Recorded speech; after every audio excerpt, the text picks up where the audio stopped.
Sometimes you gotta walk away, or you just might have to walk the yard. So that ain't work. You know what I mean? I was in the street and I had a job. It was choices then, and it was choices now. Jobs always been out here. When I go to places, I had to be treated a certain way because I ain't stood in line since '89.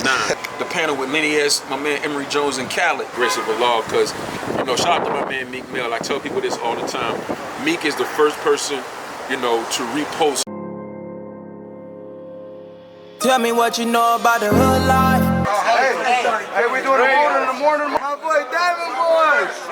Like, how was it when you first started? I first started, bro, like... Just rolling down, you know what I'm saying? I ran into a familiar face. Definitely, I say one of the most entertaining, knowledgeable guys there is. You feel me? So, just introduce yourself to the people who ain't too familiar with you. Yeah, Shabazz the Og from West Philly, you dig? That's all, man. So, how was your come up in Philly for a little bit? Because you came up in a era when Philly was really Philly. Yeah, I mean, you know, like a lot of other guys in Philly, you know, humble beginnings, you know what I'm saying? You know, mom making it happen the best way she can, and then at some point, like everybody else, ended up jumping off the porch, landing in the street, you know, making bad decisions, of course, but thankfully, you know, those experiences and those trials and tribulations, you know, took me through certain experiences that I learned from, you know, and then I was blessed enough to, you know, be able to recover, bounce back, and then turn everything around, or as I like to say, flip my life, which is the name of my book, and, you know, landed me right where I am now. Fact. So I say, like, what age was it for you, and talk about the era when you first got off the steps, so to say. I can say I really jumped off and never turned back, you know, after high school. So probably like 18, 19 is when I really started, you know, really playing outside, and then just really never looked back from there. Facts though. So talk about the difference between your era and time and then what you see today, because I feel like today a lot of the young boys, they don't really know the struggle, and back then it's you had to hustle because you couldn't get a job or they wouldn't give you a job. But now I feel like today they kind of choose that way, or it's glorified in a sense. Well, I'll be real honest. We made the same choices back then. I'm not going to use the excuse, we couldn't get a job, because I always hustled and worked. You know what I mean? I was in the street and I had a job. You know what I'm saying? So, you know, it was more so about what we wanted. You know, and the same thing as today. It was cool to do, and you want fast money. You want the things that come with it: the cars, the girls, the jewelry. You know, the independence of the fast money. You know, so I'm not gonna blame it on, you know, in our era, we know we did it because you couldn't get a job, because that's just a lame excuse, to be honest. You know, it was choices then, and it was choices now. Jobs always been out here. You know what I'm saying? Again, I'm a guy who, you know, who used to work and hustle. My old head, you know, who really turned me on to a lot of things, he was working at Wawa. You know what I'm saying? In the daytime, and going to, you know what I mean, dropping off work on his lunch break. And then when we go out on the weekends, you know, he full length Meek SCL 560 Benzes and all that. You know what I mean? Big chunk jewelry and diamond rings and all. And then, you know, Monday morning he back at Wawa again. That's you know what I'm saying? That's really hustling. It was, you know, it was choices that was being made. The only thing that I really say that's different in this era and that era is a lot of respect has been lost. You know, a lot of respect for the elderly, a lot of respect for women, a lot of self-respect. You know, a lot of dudes don't even have respect for themselves. Exactly. Dudes don't like to look good. They don't like to conduct themselves you know, with class and you know, real player-like. You know what I'm saying? It's, you know, a lot of things has changed in that regard, because it's so much liberation, or they believe it's liberation, because from the government to schools to institutions, a lot of people have provided the kids and the younger adults with so much say-so that they feel like they don't have to listen to nobody.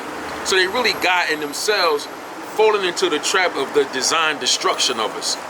But that's a whole nother story. No, facts. Like I said, we definitely gonna get a real conversation from you. I appreciate your time. Right. So before we get out of here, talk about as far as you really making the transition and step onto social media, and then utilizing that to build your own brand and name, and then networking with Floyd and things like that into making your own situation. Talk about utilizing those opportunities. I mean, you know, it wasn't something that I expected or anticipated or even planned. It just worked out this way, you know, by the grace of Allah, because You know, shout out to my man Meek Mill. I tell people this all the time. Meek is the first person, you know, to repost one of my videos, you know, that sent me viral. You know, Meek reposted the video went viral, and then it just caught fire from there. And as the social media platform continued to grow, I was able to tap into the reality that I was kind of really making a difference to a lot of people. People to me asking for advice, you know, people wanting to get my opinion and my perspective on things because they like the way I speak and, you know, my transparency and my authenticity. So I just continue to put one foot in front of the other with the whole social media thing, right? Right. Who I am as a person, I always, you know, been in the upper echelon crowd. Even when I was in the street, I was raised by reals. I was raised by real gangsters. I was raised by real money getting dudes. You know, so, you know, I like to joke when I tell people, like, when I go to places, I had to be treated a certain way because I ain't stood in line since '89. You know what I mean? So I was raised a certain kind of way around certain types of people, but social media gave me the outlet to share, you know, who I really am and give people an opportunity to see, like, okay, he come from what I come from. Exactly. But he's solid, he thorough, you know what I'm saying? He ain't on no nut shit. He ain't, you know, he not on clown time, and he consistent. So it's not one of them things where this week I'm talking like this, then next week I'm jumping on a bandwagon. Yeah. Because I feel like I'm this all day, every day. I feel like being authentic is one of the most important things, and to me, I could pick it back off of what you say, because I come from an era where we kind of raised ourselves, where slowly the old heads start being removed from the. So me and my homies kind of raised ourselves. Hey, what's poppin'? How you? All good, all good. What's going on with you? All right, safe. All right, brother. Facts. So I was saying, as far as like having somebody that you feel like he been through what you've been through, you're gonna actually be open to take his advice more and things like that. For sure, and depending on how they delivering it to you, because some dudes that's been through the same thing that the youngest been through, they forgot they went through it too. So instead of talking to the youngest, they talk at them. They start talking crazy to them. They forget, you know, they forget that we come around dudes wearing nose rings, tight pants, shirts with the shirt unbuttoned down to the belly button, and all type of inappropriate, you know, attire that we laugh at now. The wheel ain't being reinvented. You know what I'm saying? Like, this stuff happened already. It's just a regurgitation of things that came before. Facts, so when it comes to the older dudes and the younger dudes and the older women and the younger women, we just had to remember we were once them in certain ways, you know.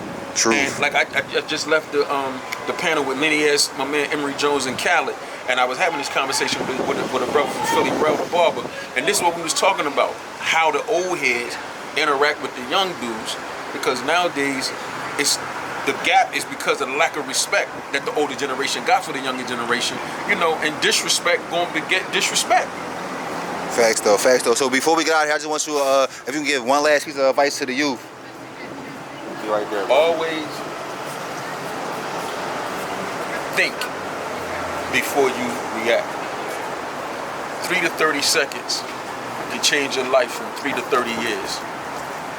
Sometimes you gotta walk away, or you just might have to walk the yard. And always take time to ask yourself before you make an important decision that could change your life. Is this worth my life? So and always be accountable for your actions and yourself. The world changes. For what everybody say they want the world to be, understand that it changes in the mirror. Be accountable for yourself. If everybody be the change that they say they want to see, the world will change on its own. Rolling. Yeah, so what's poppin'? It's your boy Shabazz the OG, live from Big Body on South Beach. Hood Media TV, you dig? One more time, it's HoodLife Media. HoodLife Media. Yup. I'm gonna explain it to you after this. No, it's all good. HoodLife Media, got you. Yeah, so what's poppin'? It's your boy Shabazz the OG, live from South Beach in front of the Big Body and the Lickin'. HoodLife TV, HoodLife Media. Again, HoodLife Media TV. Yep. So what's poppin'? It's your boy Shabazz the OG, live from South Beach with HoodLife Media TV in front of Finger Lickin', the Lickin', the Big Body. You dig?